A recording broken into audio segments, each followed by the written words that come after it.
नमस्कार, मैं हूँ पारुल राणपुरा और गजरा विद्या भवन में आपका हार्दिक हार्दिक स्वागत है। कक्षा 5 विषय हिंदी इकाई 12 जिनका नाम है दुमदुमा गांव के बच्चे, जिनका साहित्य प्रकार है कहानी। पहले हम उनकी कथा वस्तु जानेंगे। बच्चों में अपार क्षमताएं होती है। क्षमताएं यानी कि शक्ति। उनमें स्वयं कुछ करने की लगन पैदा करना आवश्यक है।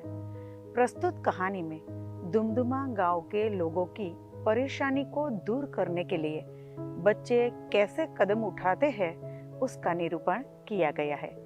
बच्चे इस कहानी से प्रेरित होकर कक्षा, विद्यालय और गांव की समस्या का हल ढूंढने में जागरूक होंगे और कार्य भी करेंगे।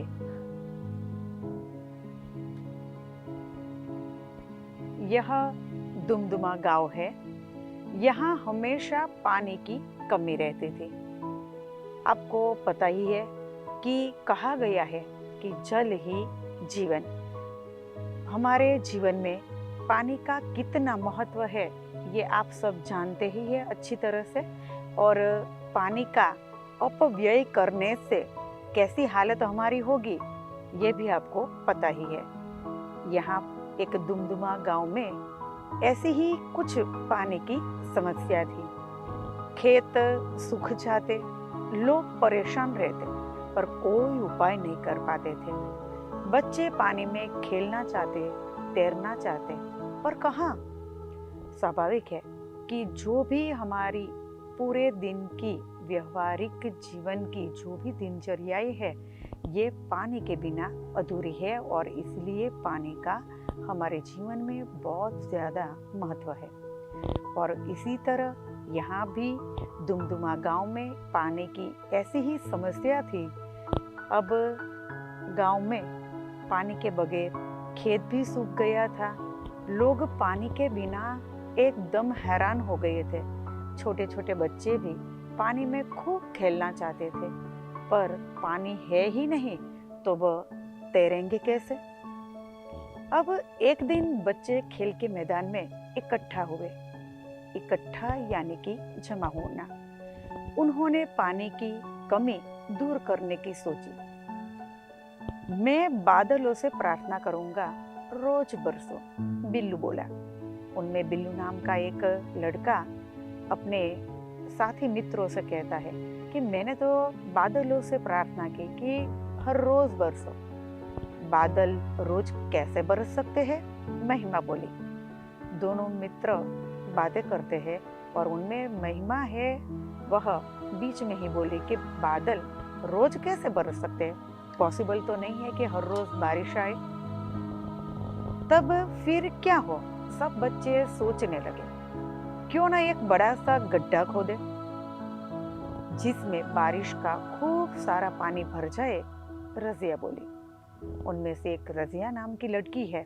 उन्होंने ये सुझाव दिया कि हमें यहाँ पे एक बड़ा सा गड्ढा खोदना चाहिए, जिनके कारण जब भी बारिश आए तो उनमें पानी भर जाए। सभी बच्चे कहने लगे कि हाँ हाँ यही ठीक है। सारे बच्चे बोले। फिर बच्चे लाए फावड़े। फावड़े यानी कि फावड़ो, कुदाले, कोदाली और तसले यानी कि तगारा। वे जमीन खोदने रहे, मिट्टी धोते रहे। ढोना यानी कि उठाना, बाहर फेंकते रहे। बच्चों को काम करते हुए गांव वालों ने देखा। स्वाभाविक है कि कोई छोटे छोटे बच्चे जब काम करते हैं तो हर एक गांव वालों का ध्यान जाता ही है। उसी प्रकार से दुमदुमा गांव के जो भी गांव वाले थे, उन्होंने इन बच्चों को कार्य करते हुए देखा। वे भी बच्चों के साथ काम करने में जुट गए, यानी कि उनके साथ हो गए। इस तरह बना एक बड़ा सा तालाब। बरसात में उस तालाब में पानी भरा। पानी से खेतों की सिंचाई हुई। खेतों में मक्का और धान लहलहाए। मक्का का मतलब होता है मकाई और धान का मतलब होता है चावल।